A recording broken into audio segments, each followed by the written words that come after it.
Hello students, welcome to my channel Bengali টিউটরে তোমাদের সবাইকে স্বাগত। তো আমি চলে এসেছি ক্লাস 5-এর প্রেমেন্দ্র মিত্র রচিত মিষ্টি কবিতাটি নিয়ে। মিষ্টি কবিতাটি তোমাদের খুব ভালো লাগবে। দেখো, এটি প্রেমেন্দ্র মিত্র লিখেছেন খুব সুন্দর করে। তাহলে আমি কবিতাটি আগে পড়ছি, তোমরা শোনো। যে আকাশে ঝড় ওঠে না, মেঘ ডাকে না, চাই কি? রোদ ওঠে না, জল পড়ে না, ভালো লাগে তাই কি? যে পথে নেই পিছলে পড়া, হোঁচট খাওয়া, দুঃখ গড়িয়ে যেতে, সে পথে যে পায় মজা সে মুখ্যু। রাস্তা হোক না চড়াই ভাঙা, অনেক অনেক দূর, আকাশে থাক ঝড় বৃষ্টি আর কিছু রোদ্দুর, তাতেই হবে তাইতে চিবিয়ে খেতে হয় বলে আঁক মিষ্টি সবার চাইতে। এই কবিতাটা আমি পড়ালাম, এবার লাইন বাই লাইন পড়াবো। তো আমার চ্যানেলটাকে যারা এখনও সাবস্ক্রাইব করোনি তারা সাবস্ক্রাইব করে নাও, আর যারা সাবস্ক্রাইব করেছো তাদেরকে অনেক ধন্যবাদ। যারা নতুন তারা সাবস্ক্রাইব করে নাও পরবর্তী আমার ভিডিওগুলো পাওয়ার জন্য।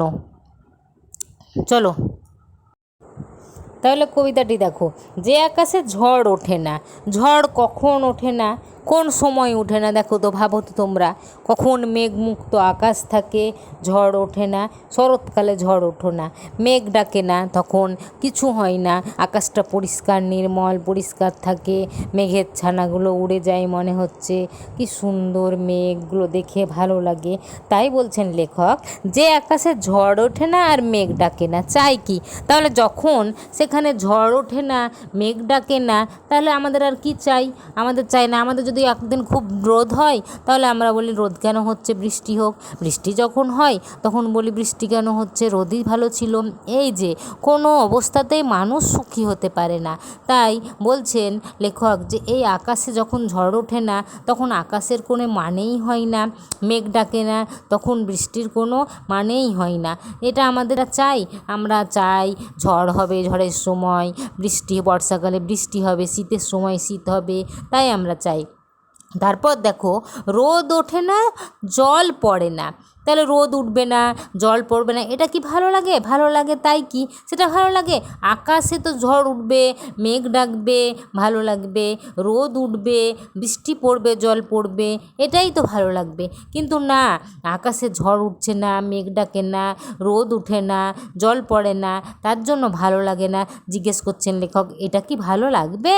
তাই সবার কাছে প্রশ্ন লেখকের যে রোদ না উঠলে, জল না পড়লে কি তোমাদের ভালো লাগবে? যে পথে নেই পিছলে পড়া, তাহলে আমরা চড়াই উতরাই, এখানে লেখক কি বোঝাতে চেয়েছেন বলো তো? যে সামান্য ঝড় ওঠে না, আকাশে মেঘ ওঠে না, জল পড়ে না, তার জন্য কবিতাটা লিখলেন না। এটা লিখেছেন যে পথে কোনো বাধা নেই, বিপত্তি নেই, তুমি একদম সোজা, তুমি নিজের লক্ষ্যে পৌঁছে গেলে সেটা হয়? সেটা হবে না কখনোই।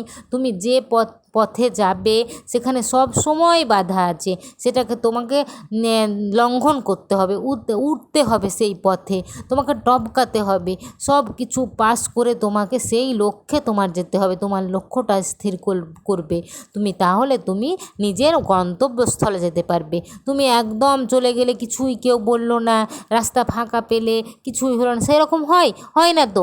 আমরা যেমন দেখি গাড়িতে উঠি, বাসে উঠি, তখন কি দেখি?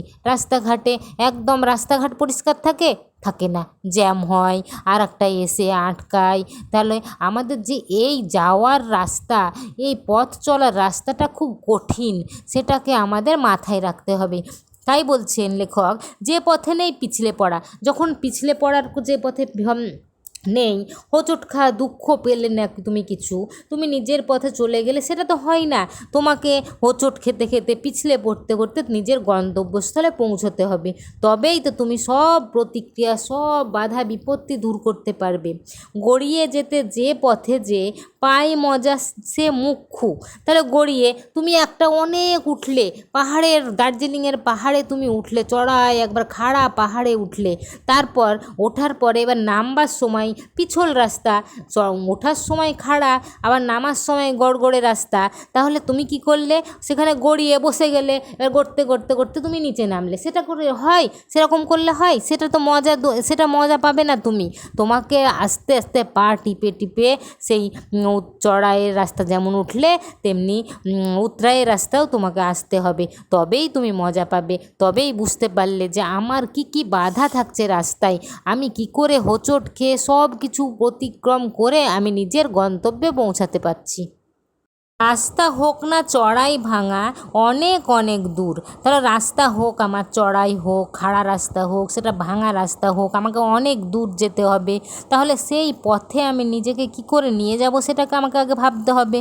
যেমন দেখো খরগোশ আর সেই কচ্ছপের গল্পটা দেখো, কী ভেবেছিল খরগোশ যে আমি অনেক দূরে অনেক কচ্ছপকে ফেলে অনেক আগে আমি ফার্স্ট হয়ে যাব, সেই গন্তব্যে আমি পৌঁছে যাব বলেই সে কিন্তু দৌড়ে একদম এক দৌড়ে গিয়েছিল, তখন দেখছে কচ্ছপ অনেক পিছনে আছে। তারপর সে ভাবলো খানিকটা আমি ঘুমিয়ে নিই, এখন তো কচ্ছপ আসতেই পারবে না। তারপর যখন সে ঘুম থেকে উঠলো তখন দেখলো অনেক দেরি হয়ে গেছে, আর কচ্ছপ গুটি গুটি পায়ে তার গন্তব্যস্থলে ঠিক পৌঁছে গেছে। এখানেও তাই, রাস্তা তোমার চড়াই উতরাই ভাঙা যা কেন হোক না কেন, তোমাকে অনেক দূর যেতে হবে।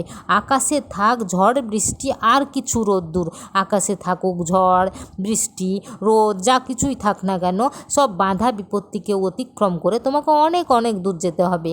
তাতেই হবে তাইতে, চিবিয়ে খেতে হয় বলে আখ মিষ্টি সবার চাইতে, তাতেই হবে তাইতে, তাহলে সেই পথেই তোমাকে এগিয়ে যেতে হবে।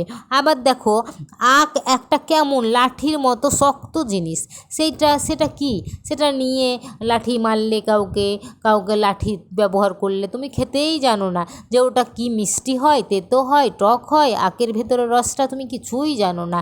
তাহলে সেটাকে যদি ভালো করে দাঁত দিয়ে ছিলে তারপর সেটাকে আস্তে আস্তে মুখে ভরে যদি চেবানো যায়, তাহলে দেখবে তাতে মিষ্টি, কি সুন্দর একটা মিষ্টি রস হচ্ছে।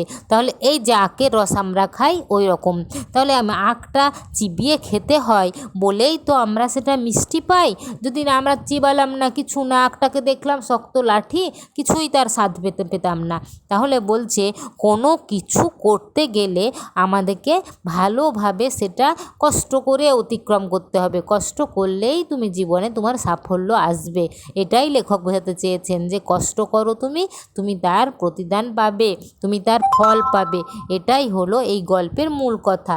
তাহলে প্রেমেন্দ্র মিত্র এখানে বোঝাতে চেয়েছেন যে গল্প এই মিষ্টি কবিতাটি কি, মিষ্টি কবিতাটির বলে তোমাদেরকে বোঝাতে চেয়েছেন যে চড়াই উতরাই যাই হোক না কেন আমাকে আমার সঠিক পথে আমার লক্ষ্যটাকে স্থির রাখতে হবে আর আমাকে সঠিক পথে এগিয়ে যেতে হবে।